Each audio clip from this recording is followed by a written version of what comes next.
hey Brandon, just me here, but sort of 3 different versions of me because I recorded this video in 3 different days. So the first thing is we had a rocking chair that broke.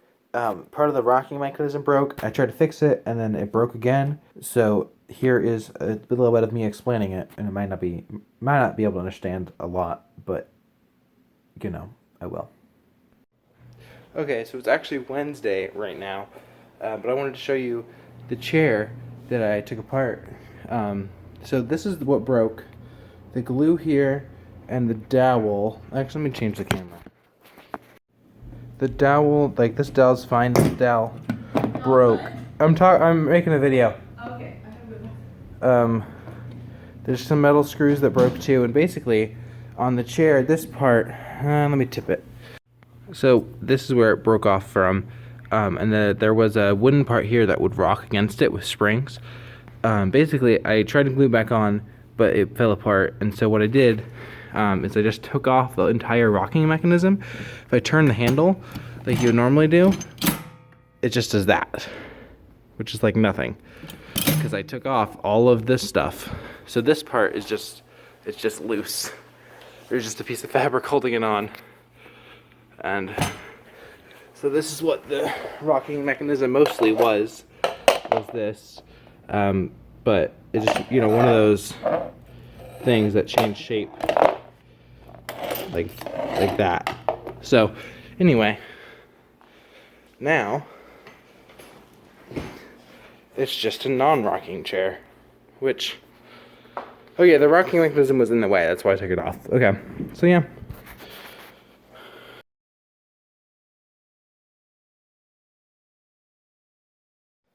And then that was, on Sunday, I went to the zoo. Kale was here, which is Anna's boyfriend. He came and visited for a couple days.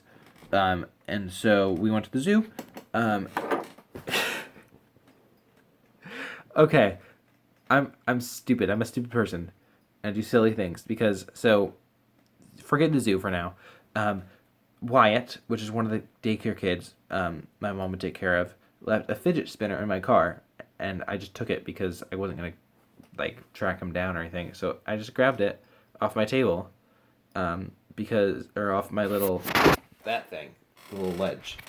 I grabbed it off there just because I saw it and I was like, oh, I want to fidget with it, and I realized I was doing it mid take of a video. So anyway, that's pretty stupid. Oh, by the way, oh, I forgot to say just us. But not for you, because I'm going to make it back at the beginning. Anyway, oh crap, I have no idea what I'm saying anymore. Okay, so back on topic. I went to the zoo with Kale and Anna and Mom and Dad, and I saw a couple different things. First of all, I saw this huge spider. It's huge, and it had a huge web, and it was pretty crazy. No, there it is.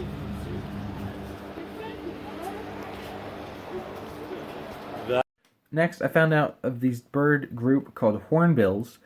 This one in the video can't fly. Well, I'm assuming it was called a ground hornbill, so it probably doesn't fly.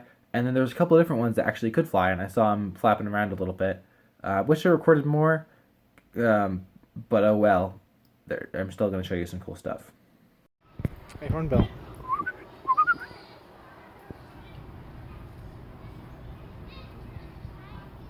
Come on.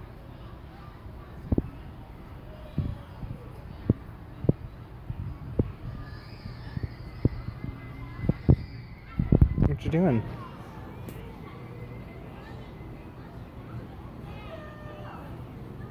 Next we got flamingos. There's flamingos at the zoo, and my homework for you is to tell me how flamingos have such a weird neck. Do they even have bones? I think they have bones. Don't all vertebrates have neck bones? And aren't birds vertebrates? Yeah.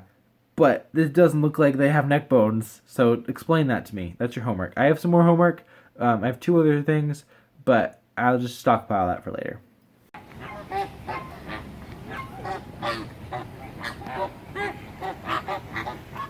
Do these things have neck bones? Looks like it's just muscle.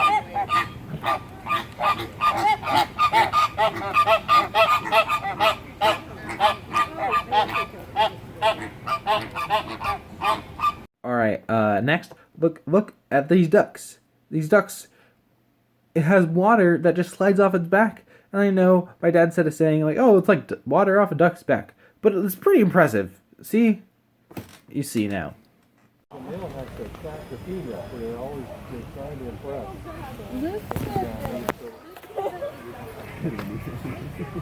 The birds, I guess, can see UV light, and a lot of their feathers have like UV colors to them, so they're even more colorful. Next, here's some chimpanzees. I've actually visited their thing twice. The first time, they were just boring and were sitting around. I think one like walked to another branch, like that was it. But we came back, and it turns out like it was right before feeding time, and so I think that's why they were so active. And so I got the cool bit I showed you on film in a second.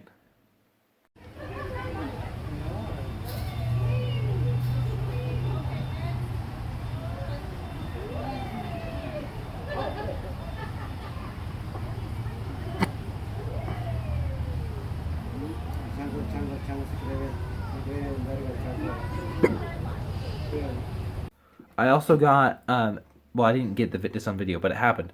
The monkeys, they were fighting.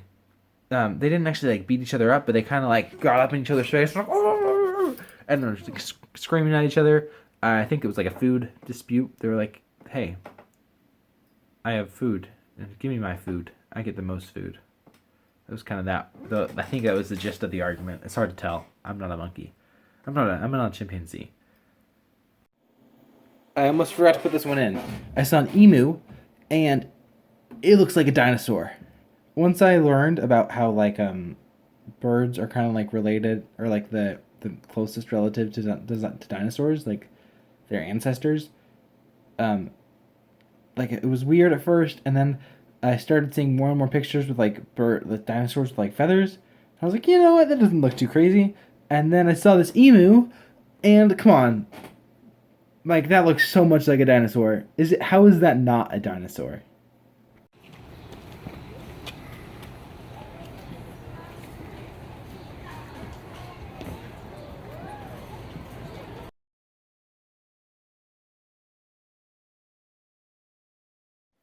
Today, I'm showing you magnets. This is all recorded today. You got me that huge 20 millimeter by 20 millimeter cube neodymium magnet, and I want to show you how much weight it can hold. And so here's that. There you go. Now it's recording. So turn it. I don't know if you can see. So he's holding onto the magnet. Let me zoom in. That's all the hammers I own. 2 hammers and the sledgehammer. 6.4 pounds. It's pretty awesome. Hold on. And this one's really loose. Oh, wow. Look at that. Normally it like comes off easily, but for some reason right now There it goes. it does stuff like that a lot, but it can hold it. Yeah, right. Alright, another thing with magnets, this is a magnetite magnet. It's the classic one. Most people are familiar with these magnets, just because like this is just like the cheap magnet. These are neodymium magnets, so these are 4 little mini ones. And so, it's hard to do that with one hand. There we go. And this is my Leatherman, which is my, oh gosh, one-handed. It's my pocket knife tool, multi-tool thing. So anyway, I can put this on. The pole is facing down, and you can see when I try and lift it up, it just kind of can't do it. It can get really close, but here, let me grab it with my other hand. It can get really close, but it just can't quite make it. And then this little neodymium 4 magnets, put it there, pick it up. There we go. It's stronger. Not a lot stronger, but definitely it's definitely stronger. And yes, the contact is hard to see. Because this is rounded, there's not a lot of contact surfaces, but it's worn down enough that like, oh gosh, stuff rolls. There's some metal in this here. So stuff will stick to certain spots. I'm going to show you here what 3 magnets can do. 3 of the 4. I have more than 3, or more than 4, but oh gosh, 3 can pick it up. No way. two magnets with a contact surface of just these two faces is stronger than this magnet, and this is the pole contact surface. That is stronger, which is absolutely insane. As you may know, neodymium magnets are sort of brittle. That's when they smack stuff. That one doesn't show it super well. You can see it's like breaking, right? And so sadly, the one you gave me is also chipping. The corners, the poles are at these two ends, and this big stuff happened with the hammer. These littler things happened. I don't even know actually when that happened. Anyway, oh, this right here, in case you can't tell, like there's metal in here. Anyway, so if I have it pulled out, and then that magnet here, I can move, come on, I can make that spin based on where. It's so hard to demonstrate. It like works sometimes, not others. Come on.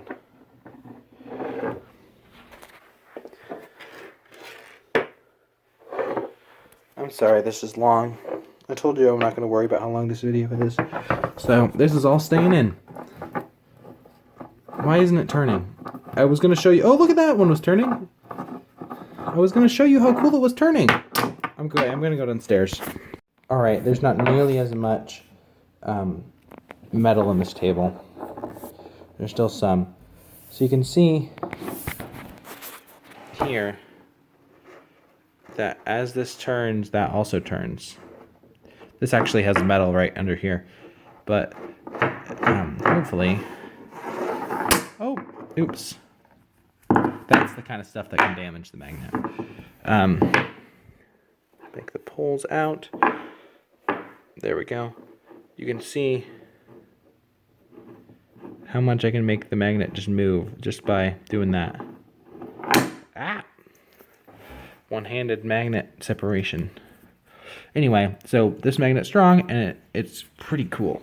Ah! I can change the orientation of this magnet from far away.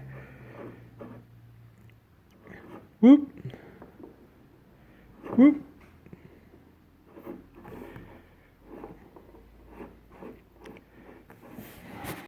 Alright, and this is probably the last thing. A while ago, I took off my caps lock key because it was annoying, and I kept accidentally hitting it, and it was right next to Shift and right next to A, which is a common letter. Focus. And so that was annoying. And somehow recently, I bumped these three keys, or picked them up or something, and they broke, which is different. So, the button part is through there, and there's the little thing that sticks out. But there's normally two little plastic bits that fit in those holes that keep them straight. As you can see, these ones are just totally off. This one's fine. This one's fine. All these are fine. So I think I'm going to try and 3D print these. But I'm going to have to get the plastic out of there, which will be hard. Well, maybe not. Come on. Okay, like, it won't be too bad. So I need to make something like that, attached with a whole key and these different sizes. And anyway, that'll be hard, and I haven't done that yet at all, but I'm going to. So look forward to that. Alright, I think this is the last thing. Why do I move every time I start a video? I don't know. Anyway, I was just rewatching your video, and you mentioned, or more than mentioned, you talked a lot about bokeh and how it was like focus. But like, is that word any different than the word focus? Explain that to me more. That's your second homework. You have 2 homeworks, and I have 2 more lined up for you, buddy. So you gotta stop being so lazy and give me my homework is just to give you homework. Come on. Okay.